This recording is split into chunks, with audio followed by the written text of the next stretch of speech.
Davetimize icabet edip geldiğiniz için teşekkür ediyorum. Bugün sizinle bir araya gelmemizin sebebi Hüdapar'ın belediyelere, yerel yönetimlere bakış açısı nedir? Biz belediyeleri nasıl bir makam olarak görüyoruz? Ne olarak görüyoruz? Ayrıca Hüdapar'ın belde de olsa tek ve şu an için tek ve ilk belediyesi olan Kayapınar Belediye Başkanımızı basınımızla buluşturmak, yaptığı, şu ana kadar yapmış olduğu, yapacakları ve düşüncelerini sizin vasıtanızla, kamuoyumuzla paylaşmak için sizleri davet ettik. Hüdapar olarak diğer bütün proje ve programlarımızda olduğu gibi belediyecilik bakışımızda, belediyecilik anlayışımızda da öncelikle insanı merkeze alıyoruz. Öncelikle insan diyoruz. Haliyle bize göre belediyeler hizmet makamlarıdır, hizmet yerleridir. Belediyelere gelen gelirlerin bize göre tamamen yine halkımızın hizmetinde değerlendirilmelidir. Harcanmalıdır.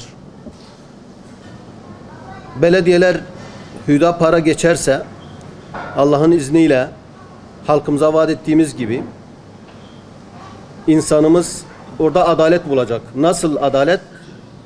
Hizmet anlamında hiçbir kesimi ayırt etmeden, partili partisiz, şehrin bütün sokak ve bucaklarını, bütün mahallelerini dediğimiz gibi bir farklılık gözetmeden hizmeti bütün tabana, bütün halka, bütün kesimlere yayma şeklinde bir adil belediyecilik yapacağımızı söylüyoruz. Yine bizim belediyecilik anlayışımız tamamen şeffaf bir anlayıştır.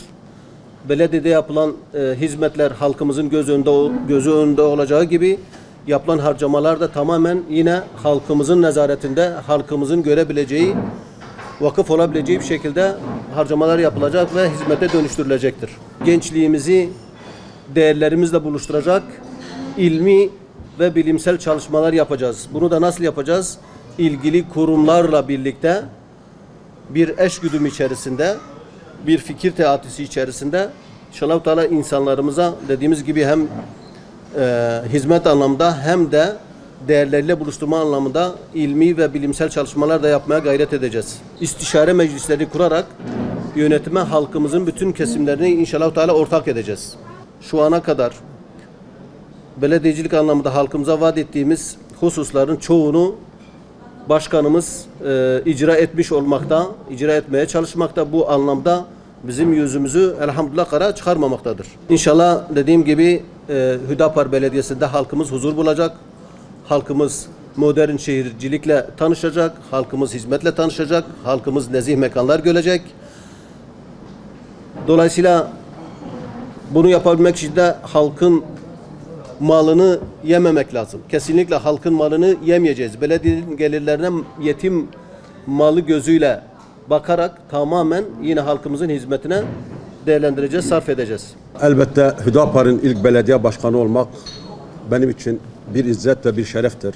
Bizler belediyeyi devraldığımız zaman bir nevi Kayapınar'ı köy statüsüne getirmişlerdi. Projelerimizi hazırlarken Kayapınar beldesi olarak değil, ileriye dönük düşünerek ilçe olacak bazında projelerimizi hazırlamaya çalıştık. Evlenen tüm gençlere mümkün mertebede ayrım etmemeksizin gücümüzün yetince çeyiz yardım yaptık.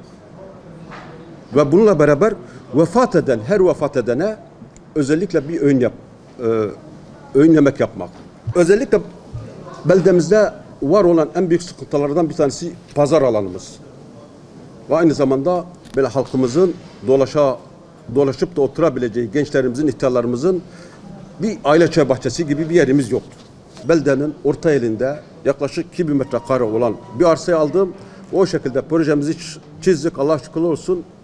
İnşallah önümüzdeki günlerde yavaş yavaş buna da bir geçeceğiz. Taziye evi bitti. Kur'an kursu da Allah şükürler olsun şu anda sıva aşamasında. Tüm beldeye su verecek bir şekilde tüm su pompalarımı değiştirdim. Ve o su pompaları değiştirdiğim zaman da nitekim ucra köşelerinde olan evlerden inanınız ki şu duayı da aldım. Yani aynen şunu diyorlardı. İnanınız ki 8 senedir biz burada gündüz su görmüyorduk. Ancak gece 2'den sonra. Ve tüm su pompalarımı saate 60 ton verecek şekilde değiştirdim. Aynı zamanda 1500 metre kanalizasyon borusunu döşedik ve faaliyete geçirdik. Bununla beraber 300 metre tatlı su borusunu yenileyerek projelerimize devam ediyoruz. Beldemizin içinde bulunan özellikle bazı ara sokakların parke olmaması ve o tüm parke işlemlerini yaptık ve bitirdik. Bizler özellikle istihdamı artırabilmek için ne yapabiliriz, ne edebiliriz diye o yöne çok atandık ve o şekilde de Allah'a şükürler olsun şu anda Kayapınar'da kurduğum bina belediyenin yalnız bir iş adamının kurduğumuz tekstil atölyesi. Ve o tekstil atölyesinde şu anda yaklaşık 65 kişi çalışıyor. Ben ilk seçildiğim zaman belediyede 14 tane personelim var. Ve 14 personelin 11'isi benim aleyhimde çalışıyordu bakın. Bana oy vermemiş. Yani ben oradaki işçileri çıkarırsam bu bizim siyasi anlayışımıza yakışmadığı için acaba biz bu istihdamı nasıl artırabiliriz diye o şekilde 900 metre kapalı alan yaptım. Mülk Belediye'nin aynı zamanda o iş adamına da kira verdim ve şu anda o 11 işçiyi çıkarmadım. Tam aksine 65 kişiye daha ekmeğine sebep oldu. Oradaki hedef Allah'ın izniyle o sayıyı 150'ye çıkarmaktır. Elbette daha önce enkaz olarak bize bırakılan borçlarımızı da yavaş yavaş ödüyoruz. Yani çünkü hakikaten enkaz aldık biz. Belediye almadık işin doğrusu. Çünkü bir belde olarak. O şekilde o borçlarımızı da yavaş yavaş ödüyoruz Allah'ın izniyle. İlk önce belediyemizin beldenin dışında 8000 metrekarelik bir arsamız var. Biz o arsanın üzerinde şöyle güzel bir millet bahçesi ve o millet bahçesinin ortasında da güzel, çok amaçlı bir salon. Yani ister o düğün salonu olur veyahut da toplantı salonu, o şekilde bir projemiz var. 2000 metrekarelik bir arsa aldık. O 2000 metrekare arasında böyle 1000 metrekaresini pazar alanı, geriye kalan 1000 metrekaresini ise dere boyunu böyle güzel bir aile çarpasını yapmak.